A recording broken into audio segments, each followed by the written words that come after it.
né? Então, sem água, a água afeta tudo, praticamente, né?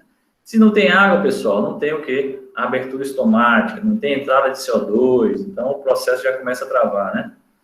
Nutrientes também, nós vimos lá que os nutrientes são importantes no processo, né? Nós vimos aí a necessidade de nutrientes para clorofila, nitrogênio, magnésio, a própria rubisco também depende muito de magnésio, né? Para ter a fotólise da água, precisa de cloro, de manganês, né? Uma série, a plastocianina, precisa de cobre, então todos os elementos minerais, praticamente o ferro também lá no complexo citocromo, então eles estão envolvidos, né, diretamente também com o processo.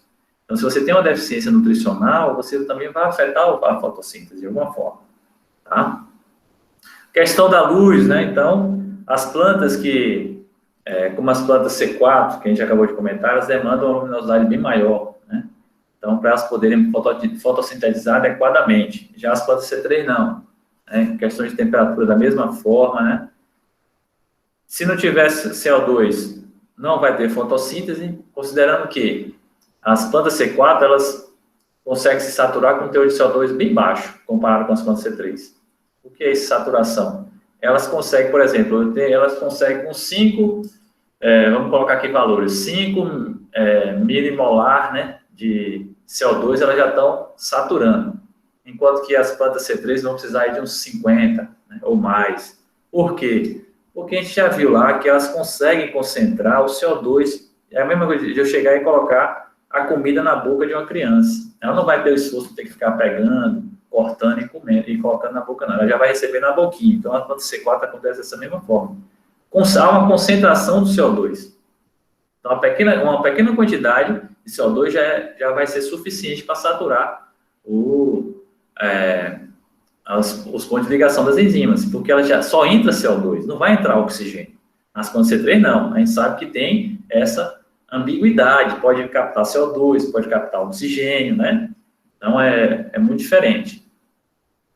A idade também vai interferir, né? Plantas e folhas, né? Idade não só da planta como um todo, mas do órgão, né? Fotossintetizador, porque a gente está dando mais foco que a folha, apesar de outras partes verdes também do vegetal conseguir realizar a fotossíntese, mas a principal fábrica realmente são as folhas, tá? Também vai depender do genótipo, né? Pode influenciar também. Quando o potencial hídrico do solo se torna muito negativo, né? Aí é a mesma coisa que eu estava falando. Se você tem um potencial hídrico do solo mais negativo do que o da planta, então o que vai acontecer é capaz da planta perder água do solo. Então você vai ter prejuízo aí na absorção de água, né? No crescimento, né, da folha, ainda do vegetal como um todo. Bom, a continuidade do estresse hídrico provoca o fechamento estomático, né? Isso aí eu estou me referindo basicamente ao déficit hídrico, né? A provocar o fechamento. E, consequentemente, se você fecha os estômagos, você tem o quê? Uma redução na captação de CO2, né? Então, menor absorção também de CO2. Bom, redução no suprimento de água limita a fotossíntese, porque reduz tanto a área foliar, quanto também a captação de CO2. Então, você não vai ter a folha crescendo, se ampliando, assim como também você vai ter os estômagos fechando e não vai ter uma entrada adequada de CO2 para a fotossíntese nas plantas. Bom, de toda a energia que chega, né, na planta, né, praticamente ela só utiliza o quê? 5% para formar os carboidratos. Então, é muito pouco, né, uma boa parte se perde aí no processo, seja reflexão, transmissão, dissipação de calor, né, ou mesmo, até mesmo o metabolismo do vegetal. Então, praticamente, de toda a energia que chega, energia solar, apenas 5% dela é utilizada para carboidrato. Imagine vocês, esse 5% já é tudo isso que a gente enxerga, que já é muita coisa para os nossos olhos. Imagine se 100% da energia fosse absorvida. Não ia existir mais nada que não fosse vegetais no planeta, né? Então, basicamente, apenas 5% que é utilizado, mas esse 5% ainda é muito para as condições que nós observamos aí no dia a dia, né? É muita energia envolvida aí. Bom, aqui nessa imagem, o que a gente pode perceber? A morfologia, a anatomia, as propriedades ópticas das folhas são feitas para interceptar e canalizar com eficiência a luz para os cloroplastos. Isso aqui é até interessante, que eu acho que alguém aqui perguntou sobre o girassol, né, que tem um comportamento também bem semelhante. Então, a planta, ao longo do crescimento dela, no caso do girassol, ela fica direcionada justamente para o ponto onde o sol nasce, né? E vai acompanhando o sol até ele se pôr. E na noite, o que acontece? Ela acompanhou, aí à noite acontece o quê? Ela retorna, durante toda a noite até a madrugada, ela vai retornar novamente para o nascer, apontada para o leste, onde nasce o sol, né? Então, basicamente, isso acontece aí durante a fase de crescimento do girassol, né? Até ele se tornar maduro. Uma planta com flores já bem desenvolvidas, que aí ele já não vai mais seguir o sol, ele já fica só apontado para uma direção. Aí, alguns cientistas fizeram experimentos, né? Com isso, identificaram que a questão do girassol, porque também nesse movimento dele, ele só faz esse movimento de acompanhar o sol, justamente como uma forma de ele poder captar muito mais energia e ter flores maiores, melhores, né? Liberar mais energia para poder liberar voláteis para atrair também os insetos polinizadores. Então, é uma série de observações que eles fizeram um levantamento em relação a esse girassol, entre a planta do girassol, que hoje já tá até publicado isso aí em revista científica, envolvendo o porquê que o girassol acompanha o sol, mas ele só faz esse acompanhamento só durante a fase, basicamente a fase vegetativa, né? Depois que ele começa a emitir o botão floral, ele já não vai mais ficar fazendo esse acompanhamento, ele já vai focar só diretamente para o leste, né, vamos dizer assim, onde o sol nasce. Então, é mais uma forma de poder captar muito mais energia, é uma forma de poder também liberar voláteis, para poder atrair insetos polinizadores. Há também, dizem que há um acúmulo, né, porque quando ele está virado para esse lado, no outro lado, quer dizer o quê? Que esse outro lado cresceu mais, não é isso? Do que esse lado aqui, está mais encurtado, né? Mesma coisa se eu virar para cá. Então, esse lado aqui cresceu mais do que esse aqui, encurtou. Então, dizem também que há uma maior concentração de auxina, né, no lado onde você teve um maior crescimento, né? Então, tem essas informações que vocês podem encontrar aí na internet ou na literatura também, no exemplo do girassol que eu comentei aqui. Mas aqui está dizendo justamente isso. O movimento foliar em plantas que se ajustam à posição do sol, né? Então, praticamente aqui, o sol nasceu, olha só como o posicionamento que as folhas estão, de uma forma oblíqua, para captar o máximo de energia possível, né? Dos raios solares. Então, o movimento foliar em plantas que se ajustam à posição do sol, né? Aqui, nesse caso, aqui, você tem aqui a orientação foliar inicial do tremoço, sem luz solar incidindo diretamente sobre ela, e aqui, quando a luz já começa a incidir. Nesse caso, a luz está incidindo de uma forma oblíqua. Então, você vê que as folhas se viraram, né? Para poder justamente captar essa radiação que se provém nessa posição aqui oblíqua. Então, para ter esse movimento, tem que ter água, né, envolvida no processo, né? Para o vegetal poder se mover, tem que ter água, né? Então, basicamente, você tem aqui um processo aqui de entrada rápida de água, igual aquele processo lá, o tropismo que a gente fala, né? Não sei se vocês observaram, quando era criança, esse é um tipo de tropismo que tem quando você toca numa determinada planta, que é aquela choradeira, o pessoal tem vários nomes para ela, né? Mariquinha e tudo, que rapidamente ela fecha lá os folíolos, né? Então, também é uma resposta em função do toque, né, nesse caso. Então, são respostas rápidas. Então, você tem uma saída rápida de água, entrada rápida de água. E aqui também há um acompanhamento da luz solar, né, nesse caso aqui. Então, tem que ter entrada de água aqui, movimento, para que tenha a movimentação das células e o posicionamento, nesse caso aí, das folhas, para a captação da energia solar. Aqui, ó, tem folhas de pinheiro também, são mais circulares, né, dependendo do ambiente onde essas plantas se encontrem, elas têm uns formatos diferenciados, até pela condição ambiental onde se encontram. No caso de pinheiro, que é regiões mais frias, né, mais secas, então até o formato das folhas é diferenciado, de forma que ela possa captar o máximo de energia possível, né, a depender da época do ano, porque na maior parte do tempo elas ficam em invernos bastante rigorosos, né, secos principalmente. Então, o formato da folha também interfere nisso aí. Aqui, a gente comparando as folhas de sol com folhas de sombra. Então, veja bem. Então, vocês estão vendo que as folhas de sol têm uma camada mais espessa, né? Então, a epiderme mais robusta, vamos dizer assim. Você tem lá o parênquima palissádio, o parênquima esponjoso, bem maior aqui, bem mais larga, né? Do que numa folha de sombra. Até porque ela está numa condição de sombra, então ela não há essa necessidade de você ter uma estrutura muito densa para você ter uma maior e melhor captação de luz, né, nesse caso aqui. E maior resistência também à condição de excesso luminoso. Tá? Então, Então, nesse caso, ela é bem mais delgada, vamos dizer assim, né, comparada com as folhas de sol. Então, que espécies de regiões semiáridas e áridas têm folhas espessas, tá? O que permite acúmulo de água, no exemplo das cactáceas que a gente vê, né, as suculentas de modo geral. E aí vocês podem observar também uma outra coisa. Aqui não dá para observar, mas no próximo slide a gente vai ver a questão de presença de pigmentos, né? Então, você tem aí a quantidade de clorofila A e clorofila B é diferente dessas folhas de sol, folha de sombra, né? Basicamente, você tem uma maior quantidade que está mais envolvida com o centro de reação de captação de luz nas de sol, né? Que elas estão mais expostas do que nas de sombra, tá? Então, esse conteúdo também de clorofila A e clorofila B é bem variável nessas plantas. Aqui é exemplo do cacto, né? Então, as folhas têm os espinhos aí, as folhas modificadas, né? São espinhos, uma forma dela se defender. Aqui agora, se você cortar, é água pra caramba, né? Então, a concentração de água aqui é muito grande. Então, basicamente, elas têm as folhas modificadas, que são esses espinhos, né?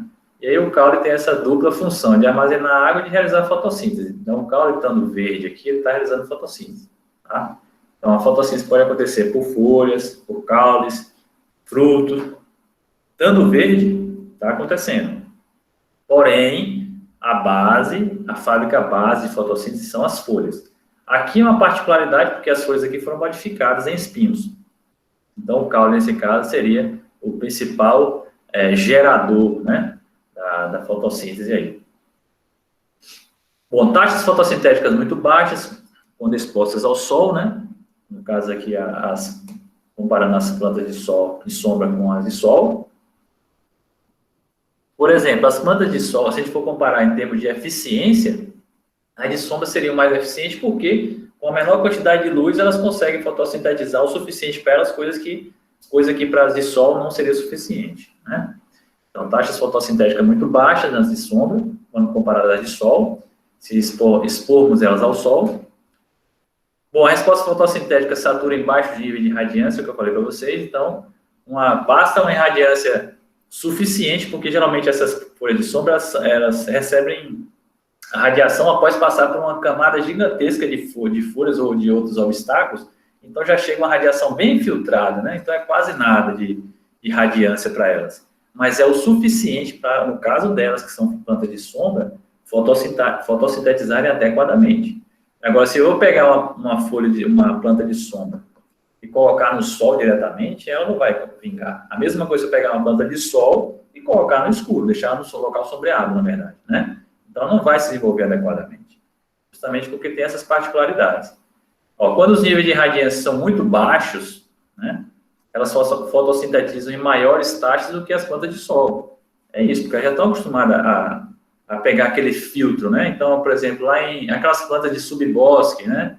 No meio da mata, você tem aquelas plantas lá que ficam abaixo da mata. Então, são plantas de sombra ali. Então, a mata lá, as árvores maiores, elas já filtram a radiação que chega nessas plantas lá embaixo. Então, praticamente, se a gente for comparar as plantas, essas plantas de sombra aí com as plantas de sol, vamos supor que eu faça um desmatamento lá na Amazônia, as plantas que vão vir com força vão ser aquelas plantas de sol, são as plantas pioneiras, né, que o pessoal chama. Então, ela não vai ser as plantas que são de sombra. Elas só podem surgir depois. Porque tem que ter um ambiente sombreado para que elas possam realmente se desenvolver, né? Então, basicamente, a gente encontra muito nessas regiões aí de matas, né? Aquelas plantas que a própria copa das árvores já é um filtro da radiação e o que chega para elas é muito pouco. Aqui nessa imagem, nesse gráfico aqui, curva de resposta à luz da fixação fotossintética de carbono em espécie de sol e de sombra, né? Então, você tem aqui a Triplex triangulares, que é uma espécie de sol, e a Azaro caudato, que é a espécie de sombra. Então, vocês conseguem perceber que ela satura rapidamente, né? Aqui a assimilação fotossintética, rapidamente ela saturou aqui com uma radiação de 800 micromols, né? Praticamente aqui, ela já saturou. Enquanto que essa daqui, a Triplex triangulares, precisou de ter o dobro, né? 1.600 micromols, porque é uma planta de sol. Tá? Então, esse 800 aqui para a planta de sol, ela está utilizando, mas ainda não chegou no seu máximo, né, basicamente. Então, ela poderia ainda fotossintetizar bem mais. Bom, as folhas de sombra são maiores em área e menos espessas, né? Então seriam mais finas, né? Coisa desse tipo. As folhas de sombra possuem mais clorofila do que as folhas de sol por unidade de massa, né? Então, porque elas vão ser folhas maiores, né? Então, vai ter uma massa maior nesse caso aí. E elas precisam ter muito mais pigmento nesse sentido, para poder ter maior chance de captar aquele resíduo de luz, né? Que vai sendo filtrado lá pela mata, né? Até chegar nessas plantas que estão no ambiente sombreado, se é uma luz difusa, né? Que seja. Então, nesse caso, ela precisa ter muito mais receptores aí, né? Então, teria esse teor de clorofila maior nesse caso aí. Então, folha de sombra tem menos proteínas, né? Incluindo a rubisco, né? Os cloroplastos do que as folhas de sol. As fotossintetizam bem menos, né? O crescimento é bem mais lento, né? Comparado com as folhas de sol, né? Folha de sombra tem uma maior quantidade de complexos coletores de luz, é o que eu falei para vocês, né? Então, se tem uma maior quantidade de complexos coletores, também tem uma quantidade um pouco mais de pigmentos para poder ajudar nessa captação, né? Da luz. O que permite absorver e utilizar praticamente toda a luz que atinge a folha. Então, praticamente, porque é uma luz difusa, né? Não é uma luz direta, como a que está exposta ao sol. Então, geralmente, é uma luz que está sendo difusa ali, ou está sendo filtrada por outras plantas, ou pelo ambiente ao qual ela se encontra. Aqui, só mostrando novamente a característica que a gente já viu naquela imagem anterior. Mostrando aqui as folhas de sol tem um parênquima palissático e lacunoso bem mais amplo, bem mais espesso, né? Do que uma folha de sombra. Tá? Aqui, ó, distribuição de cloroplastos em células fotossintetizantes de lentilha d'água. Né? Aqui você tem aqui no escuro, na luz azul fraca e na luz azul forte. Né? Então, basicamente, olha só como eles... como se eles se escondessem da luz azul forte, né? As folhas de sombra. Então, basicamente, eles precisam de muito pouca luz para poder ter um efeito fotossintético adequado. Então, quando tem uma luz forte, então isso pode trazer dano, na verdade, ao sistema fotossintético. Né? Então, você tem aqui, ó, em A e B, os cloroplastos são posicionados próximos à superfície superior das células. Né? A gente pode perceber aqui, os cloroplastos estão todos aqui, ó, superior das células, onde podem absorver quantidades máximas de luz. Então, eles estão aqui organizados de que forma? De forma a poder qualquer frestazinha de luz, qualquer radiaçãozinha difusa que tocar lá naquela folha, ela já vai tentar extrair o máximo de absorção aí dessa quantidade de energia, que esse pacote de energia que vai chegar lá, pela luz. Agora, quando as células foram irradiadas com luz azul forte, olha o que aconteceu, né? Basicamente. Então, os cloroplastos moveram-se para as paredes laterais, né? Tipo assim, que eles estivessem se escondendo, né? Reduzindo a exposição à luz, minimizando a sua absorção. Então, é a mesma coisa de eu disser assim, se eu for dizer assim, eu vou pegar uma planta de sombra e vou colocar lá no solo. Né? E é isso aqui que vai acontecer. Ó. Pegar uma planta de sombra e colocar lá no solo. Então, você vai ter uma fotossíntese baixíssima. Justamente porque eles não vão estar metabolizando adequadamente, porque eles vão estar fugindo desse excesso luminoso que é danoso para o sistema deles. Agora, eu vou tirar essa planta do solo e vou trazer para aqui para a sombra. Aí sim, a antena vai se abrir ao máximo possível para poder captar essa radiação difusa, né, que vai estar chegando até ela. E se eu fizer o inverso também na planta de luz, de sol, vou pegar a planta de sol e vou trazer para a sombra. Então, ela vai ter uma redução na sua fotossíntese, lógico, porque não está tendo mais aquela intensidade luminosa, vai ter uma maior respiração, vai ter um rendimento baixíssimo. Né? Então, o crescimento vai ficar bem lento, ao ponto dela não crescer mais, se desenvolver após um bom tempo de permanência na sombra. E essa daqui vai ficar estressada ao ponto de ter as fotoxidações dos complexos lá dos fotossistemas e realmente provocar o dano nesses complexos sem ter mais como recuperá-los, né? Então, é cada um no seu quadrado mesmo aí. Bom, algumas adaptações, né? Diminuição do ponto de compensação à luz, pela redução da respiração. Então, nesse caso, o que seria esse ponto de compensação à luz? Então, é o que eu falei para vocês. As plantas de sombra, elas precisam de uma quantidade bem pequena para poder já usar essa quantidade de luz ser suficiente para poder fotossintetizar adequadamente. Enquanto que as plantas de sol não, vão precisar de uma quantidade de luz bem maior. Né? Isso eu estou me referindo só a um mesmo tipo de metabolismo, a própria C3. Se eu for comparar C3 com C4, é maior ainda. Tá? Adaptação à produção da sombra, redução da taxa fotossintética, né? Então, isso vai acontecer se eu fizer pegar de sombra e colocar no sol, e pegar de sol e colocar na sombra. Saturação da fotossíntese em baixa irradiância, é isso que eu falei para vocês também. A planta de sombra, como ela pega festa de luz, né? Uma luz já filtrada, então o que acontece? Ela é bem mais eficiente na fotossíntese por isso, porque ela pega uma quantidade menor de luz e consegue, em baixa irradiância, realizar a fotossíntese adequadamente para ela, se saturar, né? Nesse caso, saturar é estar lá com o ciclo todo fechado, a robisco já só pegando CO2, né? Ela não tem tempo para ter geração de mais, ela já está no limite da sua captação, está trabalhando no limite, vamos dizer assim. Ela não tem folga, né? A robisco está ali trabalhando, captando CO2, ó, e convertendo esse carboidrato. Então, ela não está tendo folga, não está fotorrespirando, entendeu? Então, vai estar sempre ali trabalhando no seu limite. Então, já está saturado aí o processo fotossintético. Não tem mais como aumentar.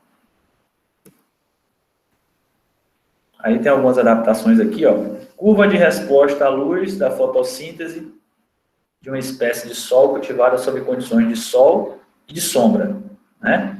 Então, a mesma espécie cultivada em condições de sol e de sombra. Uma curva superior representa a folha submetida a uma...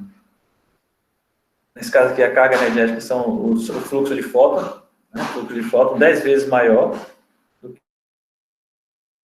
que a curva. Então, na planta sob níveis de luz mais baixos, a fotossíntese satura a um fluxo de fóton substancialmente mais baixo, né?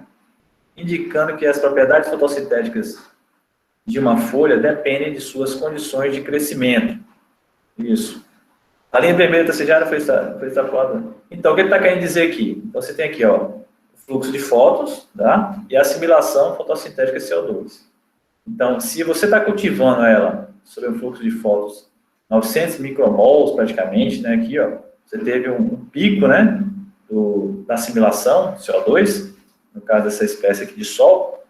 Então, se você tem essa disponibilidade de luz, ela vai dar o seu máximo de fotossíntese, tá? Mas se você coloca ela numa condição de luz baixa, 10 vezes menor, né? Vamos dizer assim, de fluxo fotossintético, ela praticamente não tem mais para onde crescer, para onde avançar.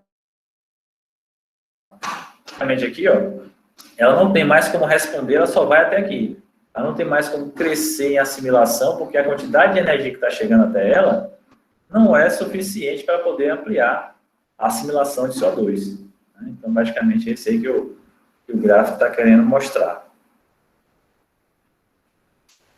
Aqui nesse outro caso, o efeito da luz sobre a fotossíntese de uma folha intacta de uma planta C3. Então, aqui você tem uma planta C3, e aí a fotossíntese líquida é igual à fotossíntese total, né, menos a respiração. Então, essa respiração inclui tanto a respiração normal, que acontece durante 24 horas, quanto a fotorrespiração, tá? Então, a fotossíntese bruta é o quê? Ou a fotossíntese líquida é a fotossíntese bruta, menos a respiração, mais a fotorrespiração. Então, é tudo que ela produziu, menos a respiração e a fotorrespiração, tá? A gente pode ver aqui o seguinte, nesse gráfico aqui, ó, assimilação fotossintética de CO2 e a quantidade de luz absorvida aqui, na verdade, né, em micromols. Vocês estão vendo o seguinte, essa taxa de respiração aqui no escuro, porque a respiração, gente, é o consumo do que foi produzido na fotossíntese, tá? O ponto de compensação de luz é aquele ponto em que aquela quantidade de luz que está sendo oferecida para a planta, né, que ela está fotossintetizando, que ela está captando CO2 e está fotossintetizando, se equivale à mesma a mesma quantidade de carboidrato que está sendo respirado. Então, esse aqui é o ponto de compensação de luz. Então, esse ponto de compensação de luz está mais ou menos aqui, mais ou menos uns 100, né? Vamos dizer que aqui seja uns 100 micromols por metro quadrado. Então, quer dizer que o ponto de compensação de luz aqui está sendo esse, ó, certo? Onde a quantidade de CO2 que está sendo absorvida se iguala à que está sendo perdida pela respiração. Então, o que está sendo captado, né, pela planta, pelos estômatos, né, pelo CO2 para poder entrar no processo fotossintético, se iguala à quantidade do que está sendo mandado para fora pelo processo de respiração normal, né? Que a planta está respirando o quê? 24 horas. Então, esse é o que nós chamamos de ponto de compensação de luz, aqui nesse caso, por isso que está zero, né? Então, acima disso aqui, a planta está o quê? Aumentando a sua produtividade. Abaixo disso aqui, ela está tendo só consumo. Então, à noite, o que acontece à noite? Acontece à noite só isso aqui, ó, só consumo. Durante o dia, até ela chegar nesse ponto aqui, no caso das plantas C3, é um tempo maior do que numa planta C4, que é mais eficiente fotossinteticamente falando, né? Mas a gente pode fazer outra comparação. As plantas C3, elas se desenvolvem bem, né? Em uma condição mais amena, de temperatura mais amena, por exemplo, 20 graus de temperatura, né? Então, o que acontece? Já para as plantas C4, isso aí é terrível. Elas produzem muito pouco. Então, se a gente for comparar a planta C3 com a planta C4, nas condições tropicais, a C4 ganha de lavagem, vamos dizer assim, né? Agora, se você for colocar a competição de C4 e C3 nas condições subtropicais, então as C3 são bem mais produtivas. Então, tem que ver também essa questão, só C4 que é melhor, é mais produtiva, depende de qual é o ambiente que você está analisando. Então, a gente não pode dizer essa premissa não é verdadeira para todas as situações, não. Apenas para as condições em que ambientais são mais favoráveis para determinado tipo de metabolismo. Então, por exemplo, condições tropicais, calor intenso, né? Luminosidade elevada, então a C4 dispara. Agora, num ambiente subtropical, zona temperada, nesse ambiente aí a C3 é bem mais produtiva do que as plantas C4. Respostas fotossintéticas à luz em uma planta C3, né? A gente está vendo aqui.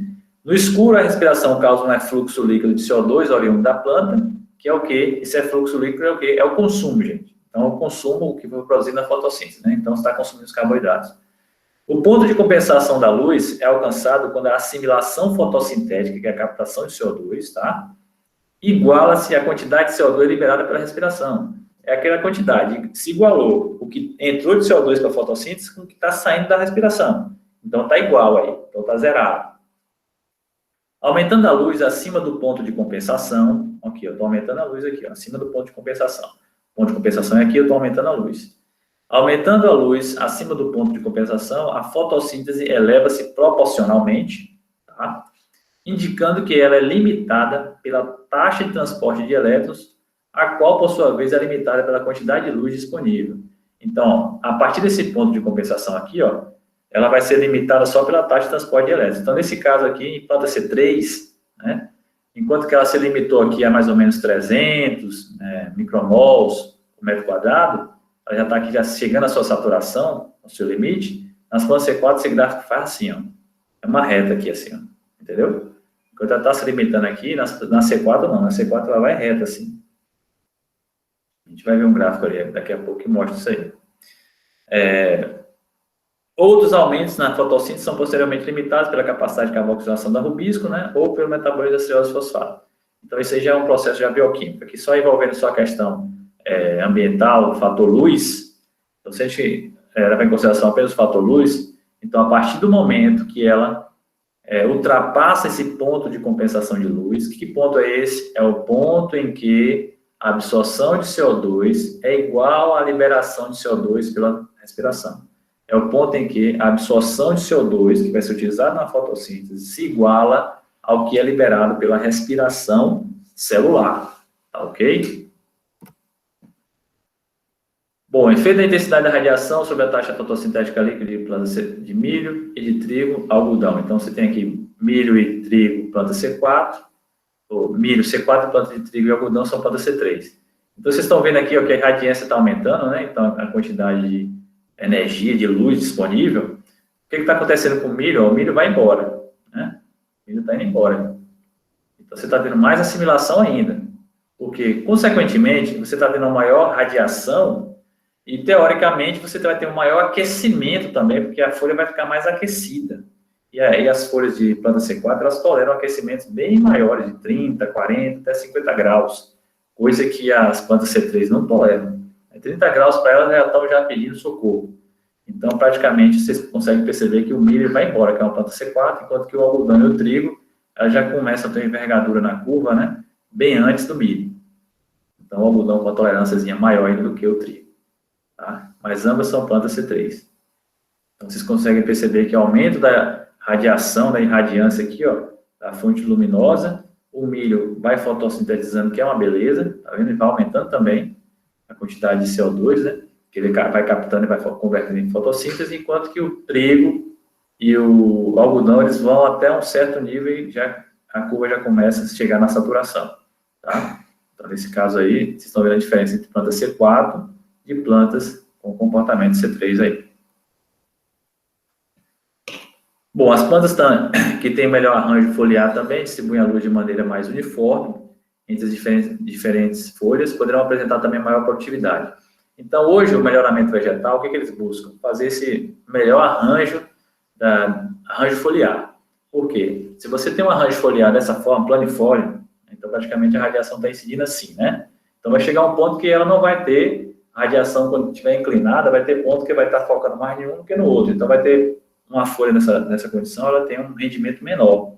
É uma captação de luz ao longo das 12 horas, né? Se a gente considerar 12 horas de luz, uma parte, ela só vai estar no seu máximo quando tiver com o sol incidindo diretamente, né? Na folha. Fora isso, ela vai ter variações, né, nessa captação luminosa. Agora, quando você tem uma folha numa posição mais inclinada, né, não tanto plana, você tem uma captação melhor, né? Além disso, você tem uma maior possibilidade de disponibilizar essas plantas em um espaçamento menor. Por exemplo, se você tem plantas assim, como é que você vai colocar nessa posição as folhas? O espaçamento vai ser bem maior entre uma planta e outra, porque senão a planta vai estar sombreando a outra. E você não quer que isso aconteça, que você vai perder em rendimento.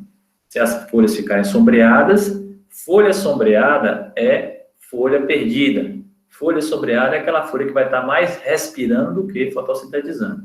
Então, o ideal é sempre buscar, então, os melhoristas fazem isso, buscam sempre uma arquitetura foliar de forma que você possa ter o máximo aproveitamento possível da luz, né, para fotossintetizar, e isso também lhe dá uma garantia de você colocar muito mais plantas no mesmo espaço. Então, vários pesquisadores têm procurado relacionar a arquitetura das plantas com a produtividade, né? Isso que eu comentei. Uma das medidas mais utilizadas para isso é o índice de área foliar, que a gente vai relacionar a área foliar da cultura, né, como um todo, da planta lá, com a área do terreno, ao qual ela está sombreando, né? Vamos dizer assim. Então, o índice de área foliar é variável, né? De cultura para cultura. Então, hoje, os pesquisadores buscam justamente promover o máximo, trabalhar a arquitetura da planta para promover o máximo de absorção da luz e você conseguir também colocar muito mais plantas por metro, né? Considerando isso plantas de ciclo curto, né? As culturas anuais. O aumento da concentração de CO2 na atmosfera pode aumentar a taxa fotossintética das plantas C3. Isso aí é uma coisa bem interessante, porque o pessoal fica falando, o teor de CO2 na atmosfera está aumentando. Isso aí é bom para as plantas C3. Para a C4 é indiferente. Por que indiferente? Como eu falei para vocês, as plantas C4 elas concentram CO2. Então, não importa se na atmosfera está com 10 ppm, está com 1 ppm, está com 1000 ppm, elas já vão concentrar aquela quantidade que for captada naquelas duas etapas, né? No mesófilo pela PEP e lá a descarboxilação nas células da baía perivascular. Então, o que ela está fazendo? Ela está levando o CO2 até o local onde ele vai ser utilizado, que é o ciclo de Calvin. Então, ele está concentrando o CO2. Então, ela é indiferente com essa questão de ter aumento. O aumento de CO2 para ela na atmosfera não vai melhorar a fotossíntese dela. Porém, nas plantas C3, sim. O aumento de CO2 vai melhorar a fotossíntese. Viu? Então, nesse caso, tem que ter essa observação aí, em relação a essa característica também da concentração do CO2. Se eu aumentar a concentração de CO2 na atmosfera, eu vou ter um maior rendimento das plantas C3. As C4 elas vão ser indiferentes, como a gente pode ver aqui, ó. Eu estou aumentando a concentração intercelular de CO2, a C4 já saturou, ela não avança mais, tá? Agora, as plantas C3 não, elas podem continuar crescendo, né? A sua assimilação. Tendo mais CO2, elas vão assimilando mais, tá bom? Aqui, comparando aqui a questão planta C3, né? Você tem a fotossíntese líquida, que vai dar, o resultado dela é a fotossíntese absoluta, né? Ou fotossíntese total, menos a respiração, que eu falei para vocês, e a fotorrespiração. Respiração celular e fotorrespiração. Nas plantas C4 vai ser mais a respiração celular, né? Porque não foi detectada ainda a questão de fotorrespiração em planta C4. Então, o rendimento delas, nesse caso aqui, seria maior, né? Comparado com as plantas C3.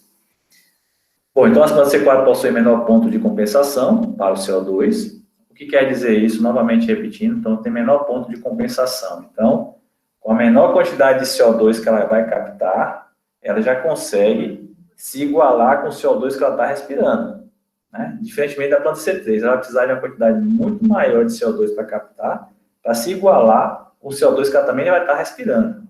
E outro também, nesse caso, vai estar também fotorrespirando. Então, o rendimento dela é bem maior.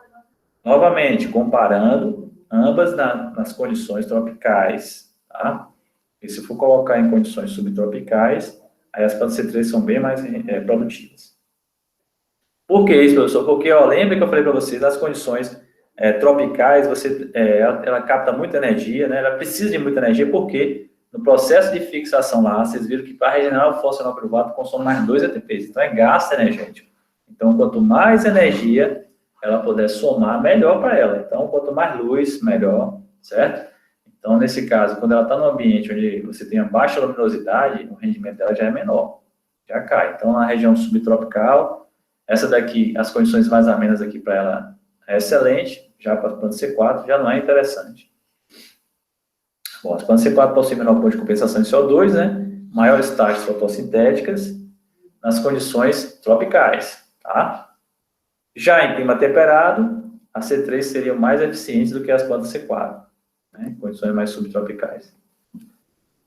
Aí, a temperatura afeta as reações enzimáticas, né, envolvidas na fotossíntese, a gente já sabe disso, não só as reações, todas as reações químicas e bioquímicas são afetadas pela temperatura, né? O efeito da temperatura sobre a fotossíntese depende da espécie, das condições ambientais, né, nas quais as plantas estão crescendo. É a mesma coisa eu comparar, vou pegar aqui a planta aqui com a planta na nossa condição aqui semiárida com a planta lá no sul do país, por exemplo. Então, não tem como comparar a videira aqui com a videira lá, tá? Então, em épocas diferentes, por exemplo, o inverno aqui, o inverno lá é bem mais rigoroso do que aqui. Então, a gente não tem como comparar essa situação. Então, o efeito da temperatura sobre a fotossíntese depende das espécies e da condição ambiental na qual elas vão estar crescendo, né? Aqui, exemplo, em planta de milho e de sorgo, que são plantas C4, né?